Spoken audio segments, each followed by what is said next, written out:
All right, hello everyone, and thank you so much for joining us for today's BU webinar, Environmental Impact of COVID-19, Sustainable Energy, Climate, and Societal Shift. My name is Dan Gardner, and I'm a member of the Alumni Relations team here at the university. Before I introduce today's program, some brief housekeeping notes. As you know by now, this webinar is being hosted on our Zoom webinar platform.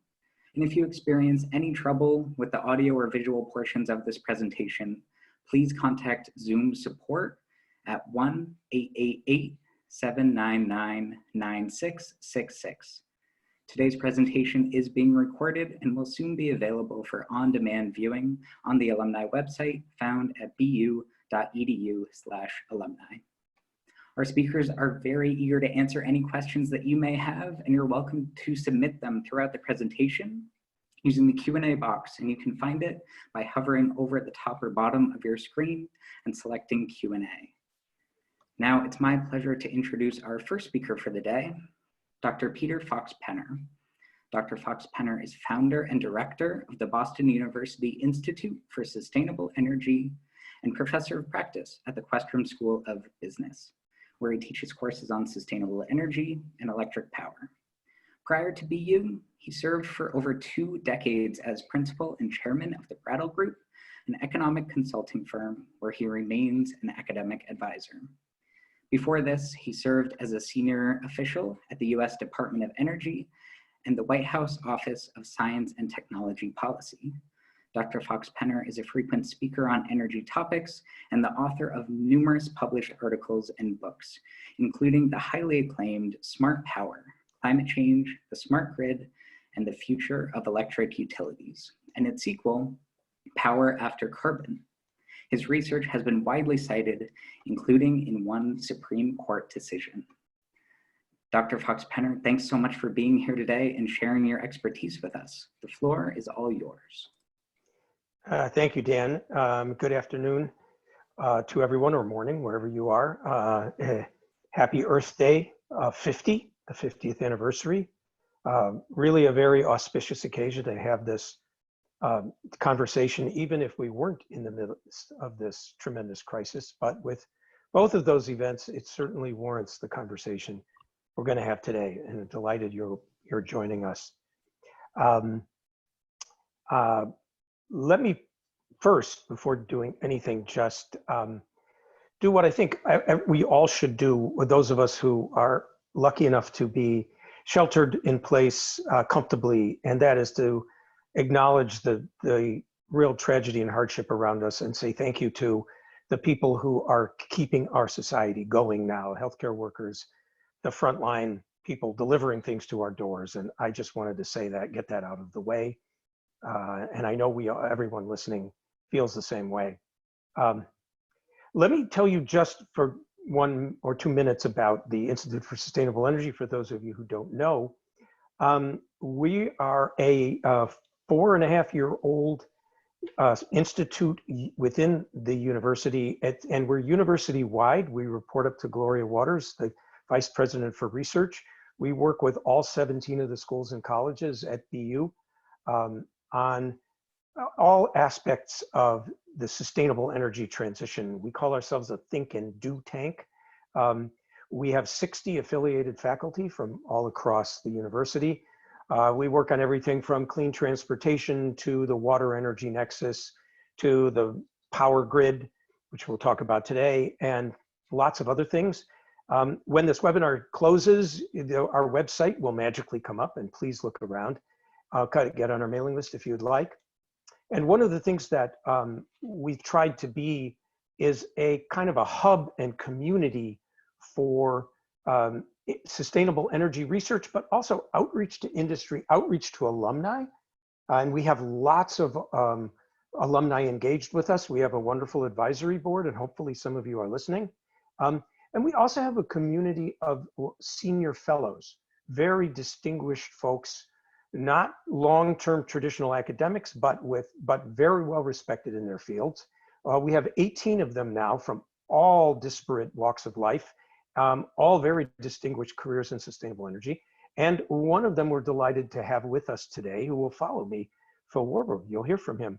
So Phil is a great example of the kind of collaboration and richness and experience we can get from folks like him. And you'll hear it when you hear his presentation. So with that, let me turn to talking about the near-term impacts and the medium-term impacts and perhaps the long-term impacts of this tragedy.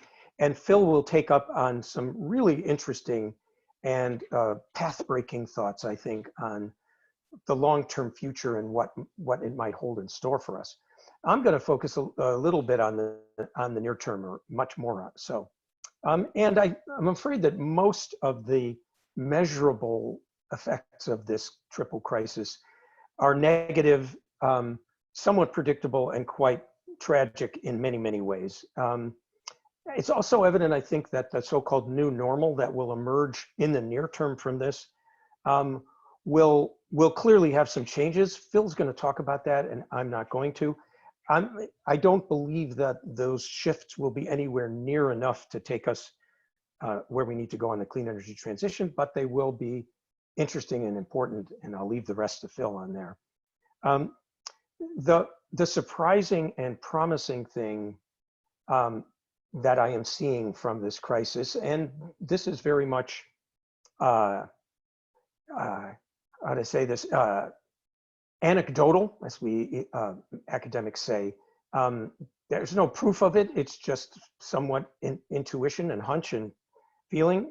But that is that the will to adopt clean energy and climate policies that are stronger than the ones we have today has, surprisingly to me, I think, strengthened quite widely in the wake of this crisis and the early stage of this crisis. Maybe it will change, but I'll talk a little bit about that. But that creates the ability that we turn this genuine, multifaceted, very deep tragedy into really a historic opportunity to rebuild our economy and our society and our energy using infrastructure in a much cleaner, fairer, more just way. There's a wonderful slogan going around in the clean energy community called BBB, Build Back Better. Those good sentiments notwithstanding, at the end, I do conclude that we're poised on something of a knife edge, and there are a lot of ways in which things could not go well, and we could fall back further as a society, as a planet, as an ecosystem. And so I don't think we are in any way assured of this crisis accelerating the clean energy transition and climate policy, but I hope it does. I also want to say that I think there's no stopping the trajectory towards a cleaner energy sector. We're well into it. I think it's unstoppable economically and technologically. The question is, does this crisis set us back a year, 5 years, 10 years, or does it maybe in the set us back in the short term and accelerate us in the long term? And that would be the best possible outcome. So to talk about some of the short-term hits that we're taking, the first thing to understand is that the clean energy transition and really much of climate policy is, from the standpoint of this business school professor and economist by training, really fundamentally a issue of capital stock turnover. Now, that's a very apolitical, neutral way to refer to it, but in economic terms, that's what it is. We have a capital stock that uses energy inefficiently and relies on fossil energy, to about 75% of our electricity, 95% of our transportation, relies on fossil energy, but it's the capital stock that uses energy that relies on it. And if we turn that capital stock over, we won't require fossil energy. And I think we have a technological pathway to do that. We just need to get the capital stock turned over, and that's trillions and trillions of dollars of capital, much of which still has a productive use and a cost to the turnover. Some catastrophes accelerate capital stock turnover. Notably, wars are quite well known for this, and of course they are great tragedies too. But There's well-established literature, and your own intuition tells you that that happens. Other tragedies like recessions and depressions slow it down. And government needs to intervene and still can't necessarily do what it needs to do. And I'm afraid this is one of those sorts of tragedies. So to give you some picture of the short-term hits that we're taking, electric utility sales are down 7 to 9%. Revenues are down along with that. That's going to, there's also almost nationwide moratoria on utility shutoffs for bill non-payment. Those two factors are going to hurt utility balance sheets. And utilities are one of the main sectors that, and other power generators and sellers and users are one of the main sectors that needs to have the capital stock turnover. And so that's a real significant factor that I worry about. That's sort of my day-to-day research job. Along with that, some predictable things. Solar installations are down at least 10 to 20%, particularly in residential homes where workmen aren't allowed to come in or even go on the roofs. There's about 250,000 jobs at risk in the sector. Energy efficiency is a multifaceted sector that employs 2.3 million people, roughly. Believe it or not, all sorts of things, everything from doing home energy audits to managing buildings. That's down in the 10 to 20% range at least. And remember, we have numbers only from March. April's successively worse. Layoffs are increasing in the sector. I think there's about 100,000 layoffs in energy efficiency to date.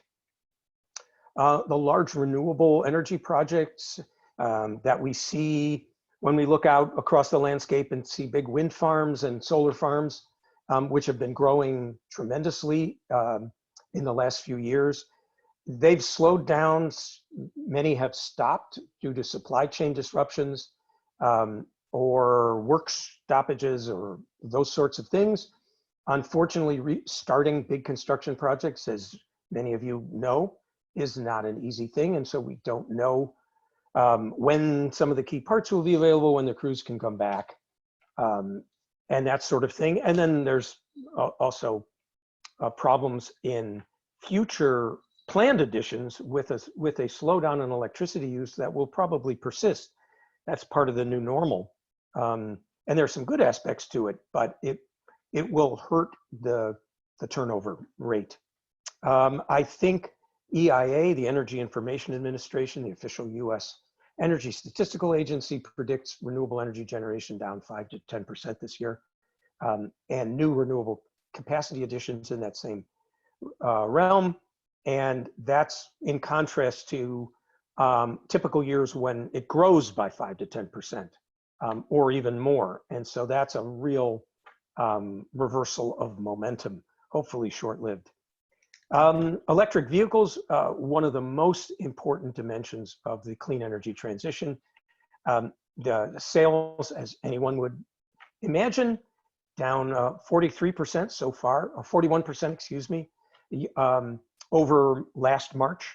April will probably be worse.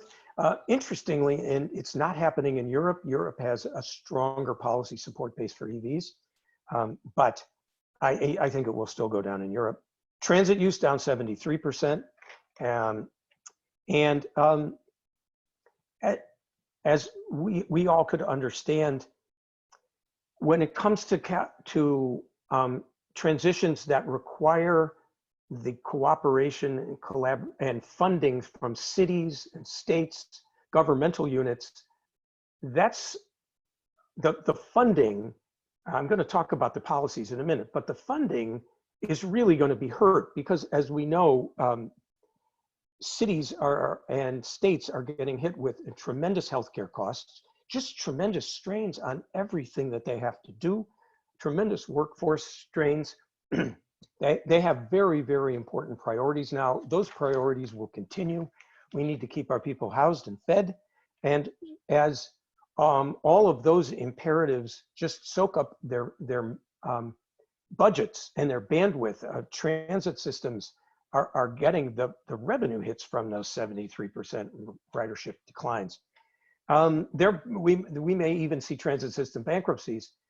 All that will slow down things like transit systems buying electric buses and so on. So the final short-term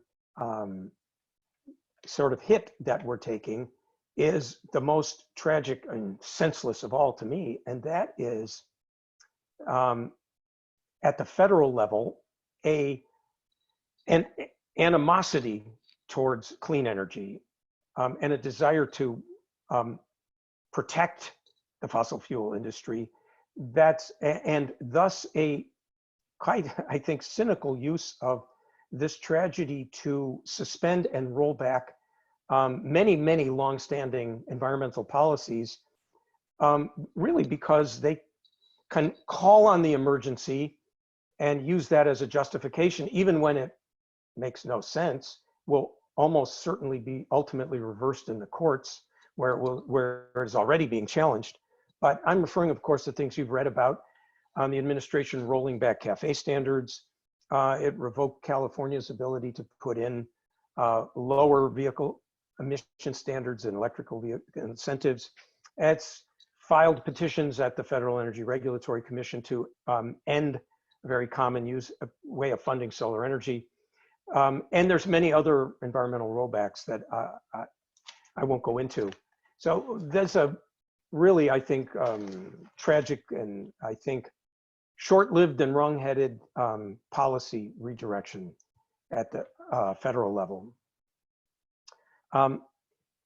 From that, though, let me turn to what I think are some somewhat surprising positives. And they're surprising, at least to me, who really spent many, I would say weeks starting in early February, just trembling with fear. And I am more encouraged. First of all, looking at outcomes since February right up to today, the states in the United States and the cities who really have been leading in the clean energy transition policies and moving forward in many different ways, not just funding, but also lots of policies, they have not only not wavered in the wake of this crisis, they have really stiffened their resolve. I get lots of reviews of policy developments and enactments on energy efficiency in electric vehicles and all those sorts of things, solar energy, and to my surprise, they're continuing right up to the present. Legislatures and city councils meeting virtually and continuing, not suspending action on climate policies and clean energy, but actually making sure that they're going to adopt them. And I'll talk about why in a minute. Also, industries that have long-term commitments to the transition, such as the auto manufacturers, whose sales are falling off the cliff, who could be using this as a reason to push back electric vehicle plans to transition their platforms to electric vehicle production, don't seem to be doing that. At the end of March, GM, the very end of March, GM had the rollout of its all-electric Cadillac and all-electric Hummer. So for those of you who are Cadillac and Hummer fans, a new model awaits you, and please get it. But during that time, Mary Barra continued her commitment to transitioning GM's platform during the next decade completely, and many manufacturers are continuing their commitments as far as we can tell. Other manufacturers are, for example, Schneider Electric, continuing and sometimes even accelerating its commitment. Another sort of, I guess, positive for the clean energy transition in an odd way is that the collapse of oil prices has just shocked the world. You all saw that oil prices briefly went negative yesterday. They may even still be negative. That's a storage issue, but the long-term price collapse, I think, is long-term and structural. And I think that is really sending a sign to the global investment community that the era of fossil energy is waning. And while I think the global investment community understood that that was true for coal, and that coal use was peaking or about to peak globally, going down dramatically in the US, down by more than 30% here in the US, down further in Europe, and even about to peak in China, I think the message came through on oil and gas. And that's going to shift investor interest, big picture, even further towards clean energy investments and the clean energy transition. I consult on Wall Street, and I talking to many of my Wall Street friends there. Today, for an Earth Day edition, Larry Fink of BlackRock issued another interview with McKinsey talking about that transition accelerating. There's a couple of other things, but the most important, so I can end pretty quickly and make sure we got time for fill-in questions, is the most encouraging and surprising positive. And that is that, again, to my eyes, and this is just my impression, something about this crisis has touched the consciousness of our fellow Americans in a way that I haven't seen before, other than on September 11th. In my lifetime, there is an awareness of how our destiny is tied together, the importance of community, the importance of government, why we have a government, and what it must do to protect us and unite us and keep us healthy. An awareness of the fact that they're talking about global threats is very abstract until a threat that is truly global and respects no borders starts to threaten our very lives. And that resonates with people thinking about climate change. Many, I can't count the number of articles I've got that from all sorts of people that talk about the parallels between this crisis, which is near-term and life-threatening, and has some differences with climate change, but climate change is every bit as big a threat to our lives, or our grandchildren's lives and our children's lives, as this crisis. If you look at the numbers, it's true, and people are understanding that. You know, as a result, there's a real upsurge from places beyond the traditional clean energy and environmental community in calling for this, the rebuilding from this crisis to be directed at preventing the next global pandemic or of climate change. And that's the Build Back Better mantra. And that, this sentiment is, I say, coming from places far beyond the places I usually get emails and webinars from. It's coming from places as unlikely as McKinsey, which I very much respected and worked with for a long time. It's coming from broadly from the European Union. It's coming from the International Energy Agency, which is basically the world's energy statistical agency.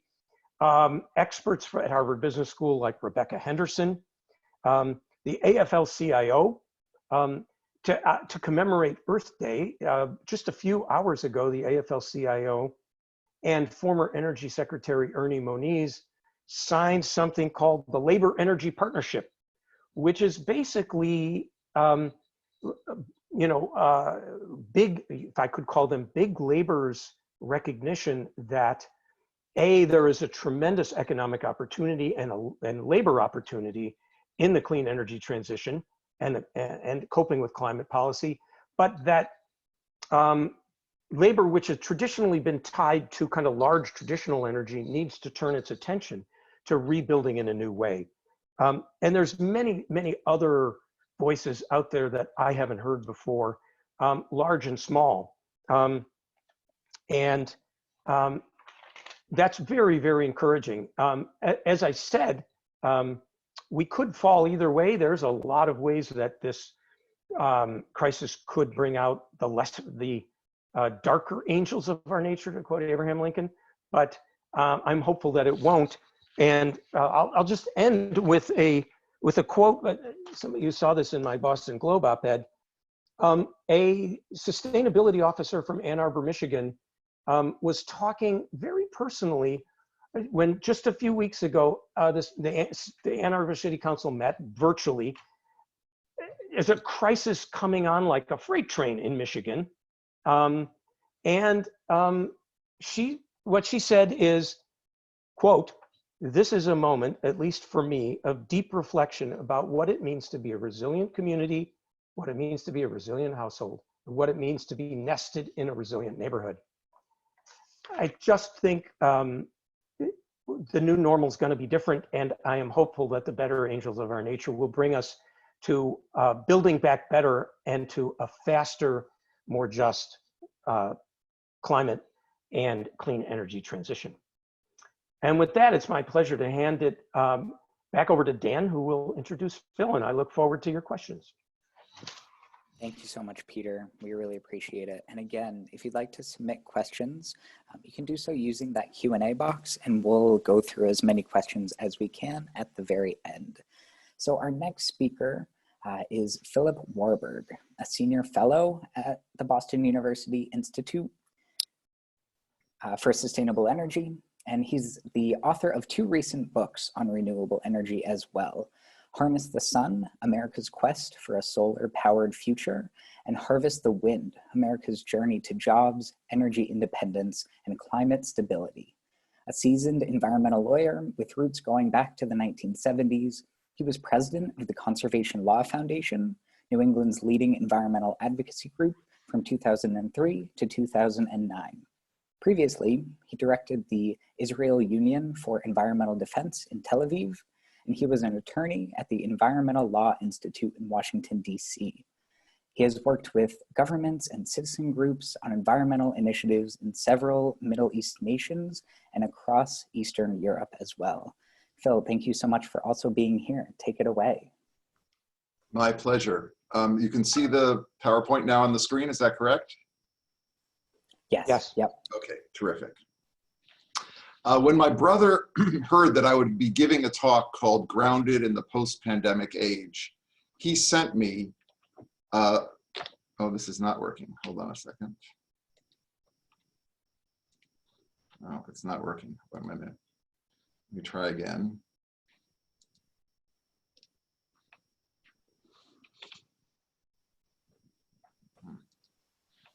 Oh. Okay, now I think it's working. Can you see this now?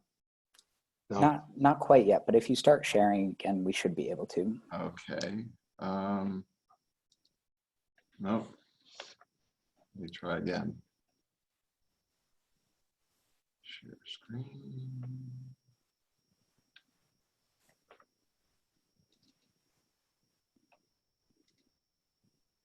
Those are your main slides. Beautiful. Okay. Looks Can you great. see them? Yes, absolutely. Okay, so my brother sent me this social media post. The world says there's no way we can shut everything down to lower emissions, slow climate change, and protect the environment. Mother Nature responds, here's a virus, practice. We've all seen maps like this that show the dramatic drop in air pollution over China during the peak of the coronavirus crisis there. And more recently, we've seen a similar pattern in the United States.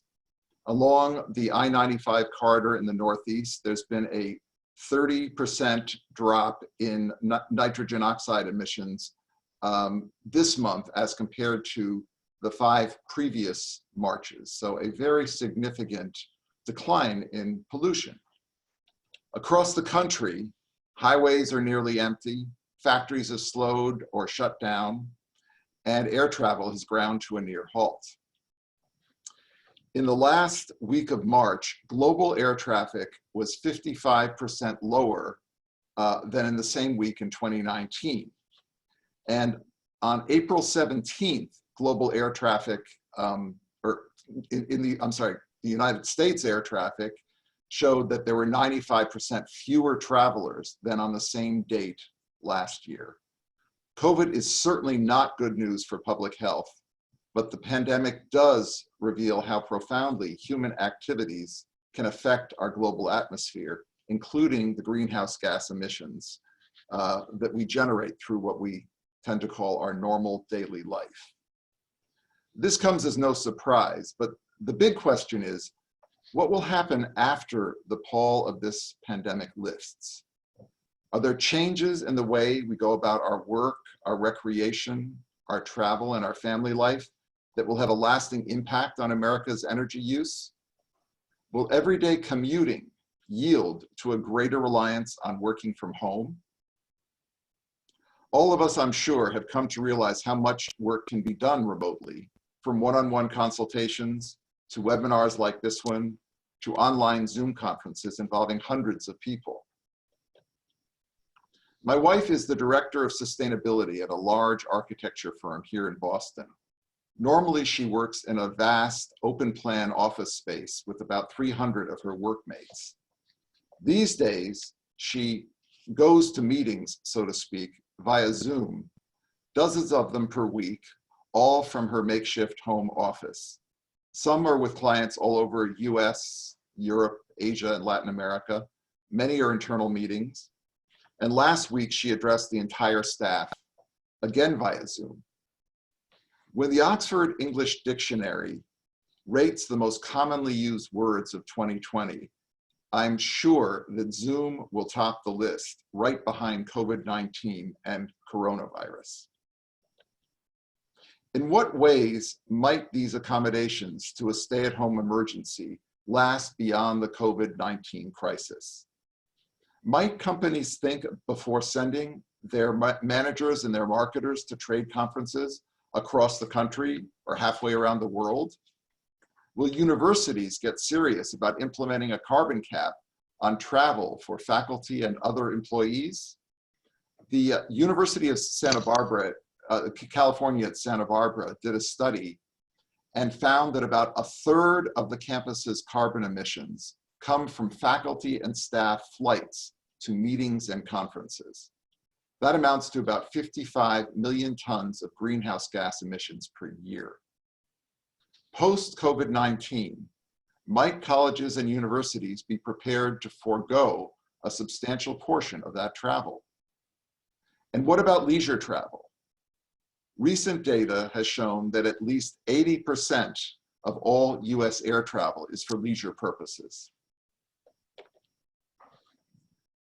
My wife and I spent many years raising two daughters here in Boston, a city steeped in history, in a region replete with natural beauty, as well as cultural and historical points of interest.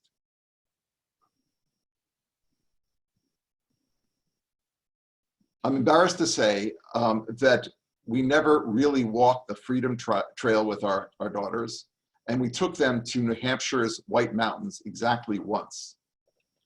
Instead, we toured London's museums, Rome's Colosseum, the great mosques of Istanbul, and hit many other distant tourist destinations.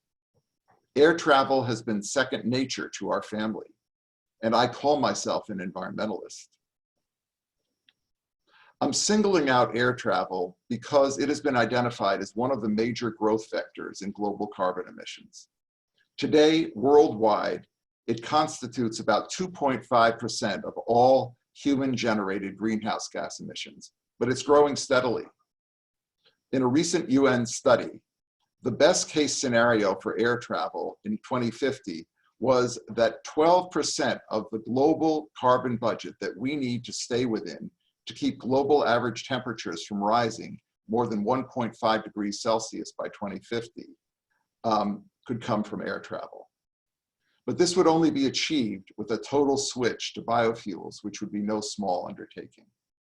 Under a business as usual scenario involving 5% annual growth in international flights per year, air travel would constitute about 27% of the global carbon emission that I just discussed. So what if we spent more time exploring our own home communities instead of tripping across the world? The reconstructed Chinese home at the Peabody Essex Museum north of Boston may not quite match the Forbidden City, but it's a wonderful window onto a vastly different culture. And there are so many other opportunities like that for exploration and adventure close to home. Ground transportation is also critical to our carbon future. What if we cut commuting by half for those who are able to carry out more of their daily work responsibilities from home? Clearly, there are millions of Americans whose jobs require their physical daily presence, but there are millions of others who are proving how much can be achieved remotely. Yes, we can electrify our car and bus fleets, but that will require a huge boost in the amount of electricity that we'll have to produce. And we all know transitioning to a grid predominantly powered by renewable energy is already a steep challenge. Today, we're generating less than 3% of our total electricity from solar, a bit more than 7% from wind, and overall renewable energy is responsible for about 17.5% of our total electricity supply today. And that includes solar, wind, geothermal, biomass, and hydro. To electrify our transportation fleet, we'll need 60% more power by 2050 than we require today. And if all that power is to be anywhere close to carbon-free, we've got some very heavy lifting to do in the years ahead. So let's get serious about electrifying our car fleets. But let's do so with cars that look like this, not this. I like to call this photograph the 6,000-pound cup of coffee.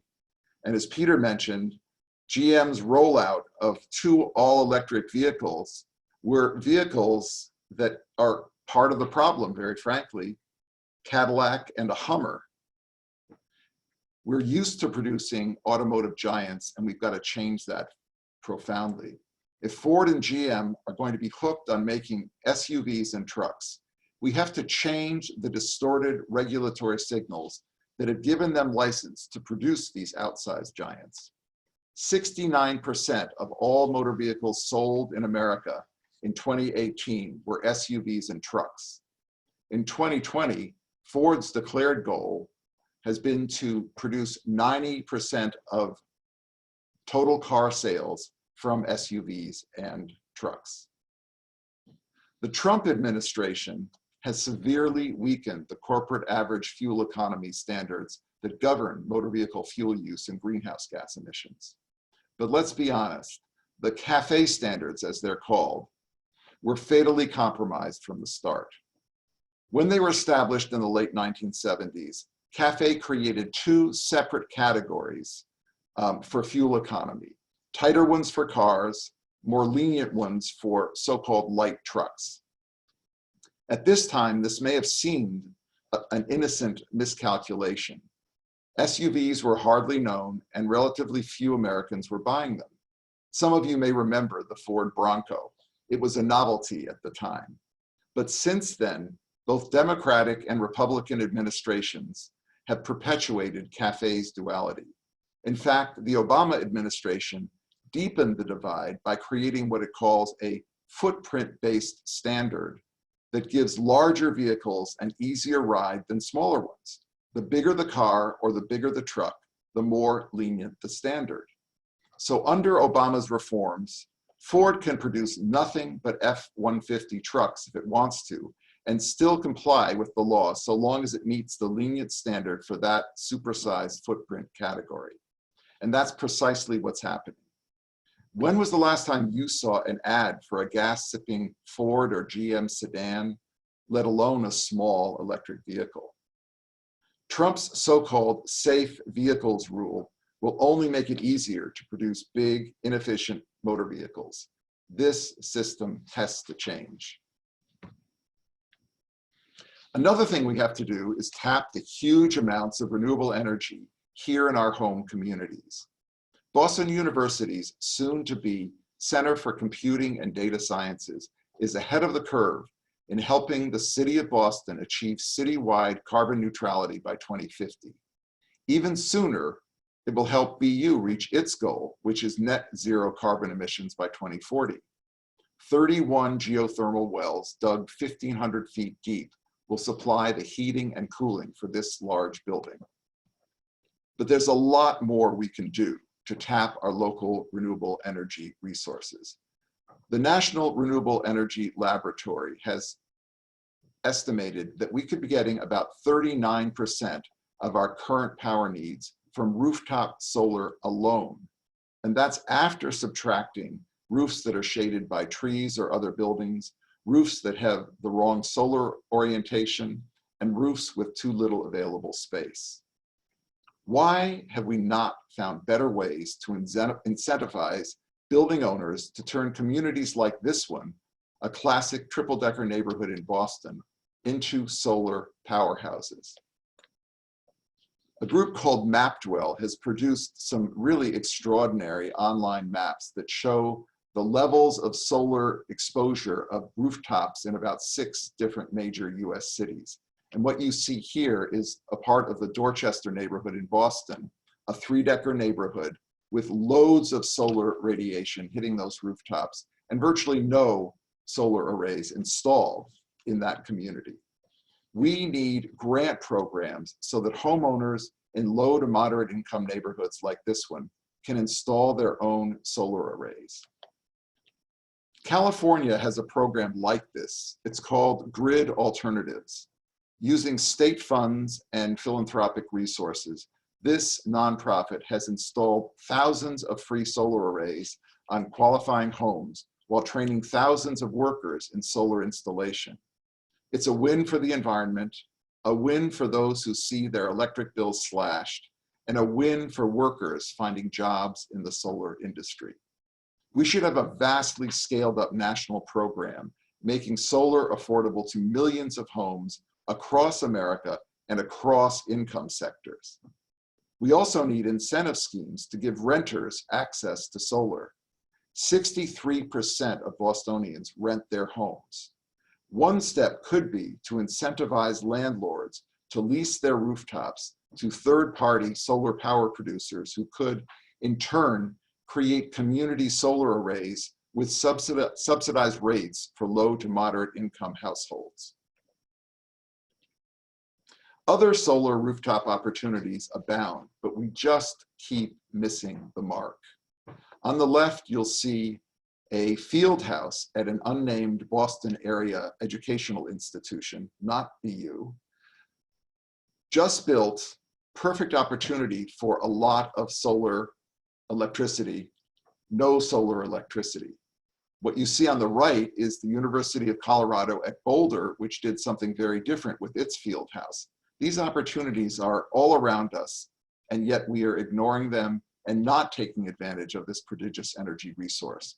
This is the Boston Convention Center. It's the largest rooftop in Boston. Again, a prime solar opportunity that is simply going to waste. Our solar potential is enormous, yet we've done precious little to push beyond the rooftops of well-heeled suburbanites and major corporations.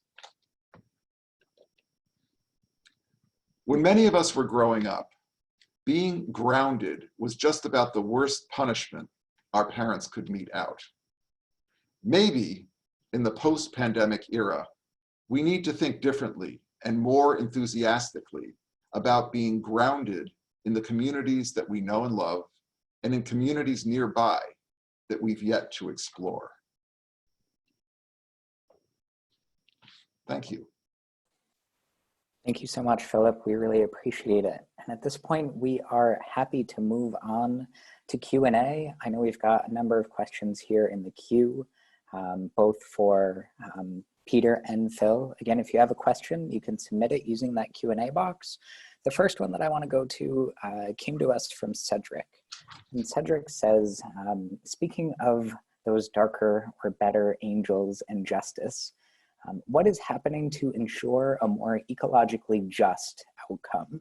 For example, currently in the US, clean environmental efforts have largely excluded African Americans, and they are disproportionately and negatively impacted by the environment, such as living closer to the environmental energy hazards.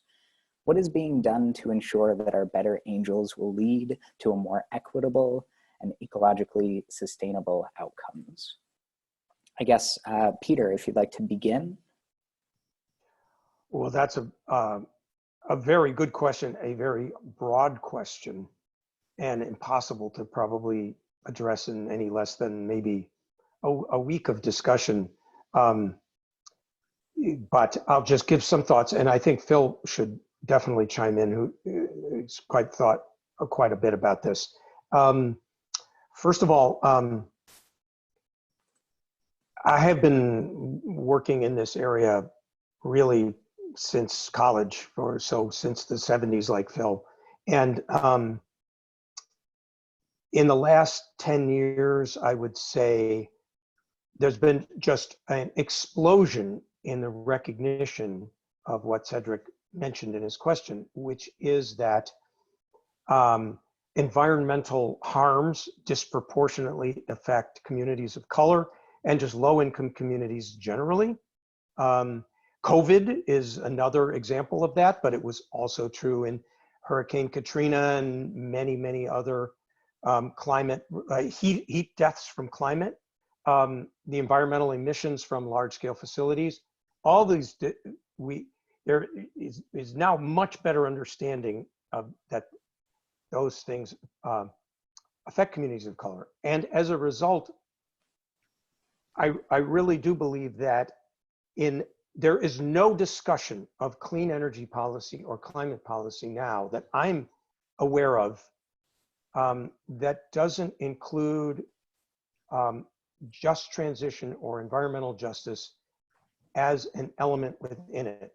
Meaning that as we add electric vehicles and electrify the fleet, as we do energy efficiency, as we install solar, Phil mentioned this, we have to do that differently than we've done it, to be honest, in the 60s and 70s and 80s when we did environmental things, and they mainly benefited wealthy folks who appreciated the environment and wanted beautiful preserves of nature and things like that to walk around in. So it is, Cedric, part and parcel of climate policies. And to give you just one example of that, our institute did the city of Boston's plan to eliminate carbon by 2050. And we did all of the usual analysis and modeling and things like that. And the city, with our agreement and blessing, said, that's not good enough. You need to do an entire additional report with just as much analysis of how this transition to zero carbon can be done equitably and justly, community by community, neighborhood by neighborhood in Boston. Don't give us generalities. And we actually did that. I'm very proud to say our institute did that with almost no additional funding. We just did it for them. And the reports are up on our website, and the report on the equitable, the environmental justice dimensions of the Boston Climate Plan is up on our website side by side with all of the technical analysis and modeling. Now that's just one example, Cedric, of what needs to happen, and I think is starting to happen. And Phil, over to you for your thoughts. Well, I think that's a great overview of what we need to do. I think there are several pieces of the puzzle, one of which is going back to the question of what kinds of motor vehicles do we build. If we're building large trucks and SUVs that cost tens and tens and tens of thousands of dollars, we're not creating motor vehicles for people who really are struggling to make ends meet.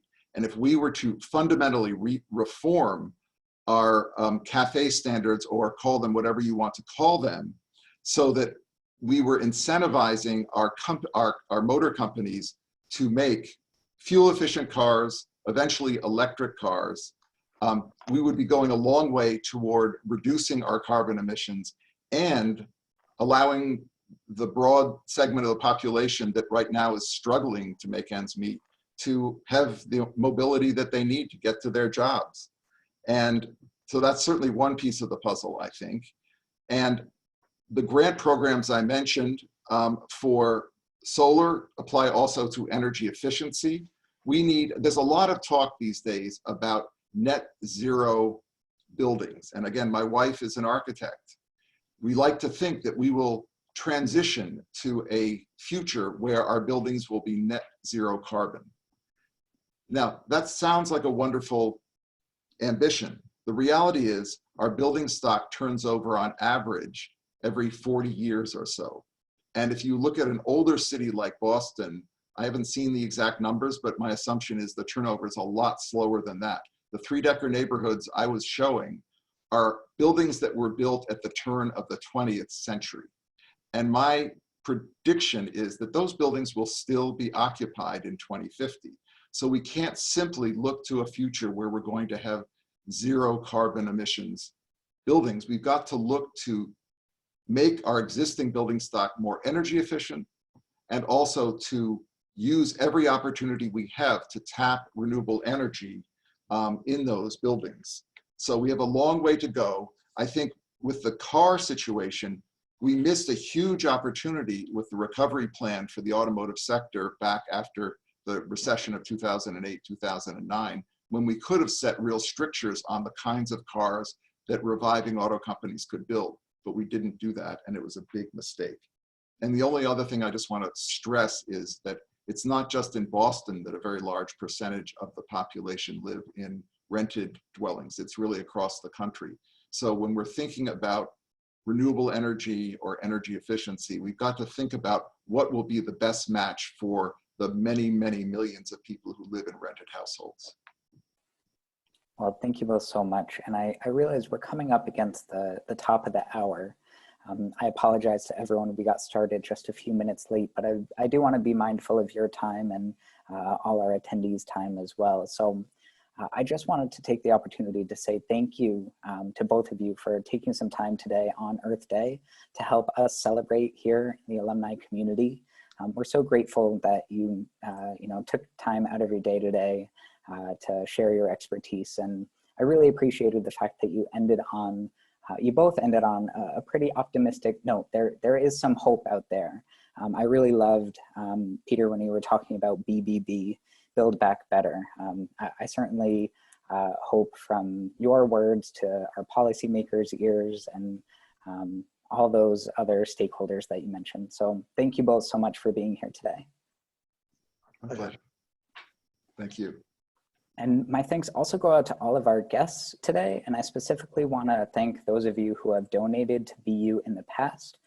We certainly couldn't do programs like this without your generous support. So thank you all so much. I do want to call your attention to our next webinar in the series. We will have a really great presentation by a BU professor and local health celebrity, Joan Salji Blake. She's going to offer a presentation on hunkering down, how it could actually be good for your diet and your waist. You can sign up for that now using the link that you see on your screen. And I've also, I can also put that link in the chat in case you want to click on it now. So you can receive the link in your email as well. My thanks also go out to everyone just for your time. Thanks for spending some time with us today. Happy Earth Day. And I hope you have a great day or evening wherever you may be. Thanks so much, everyone.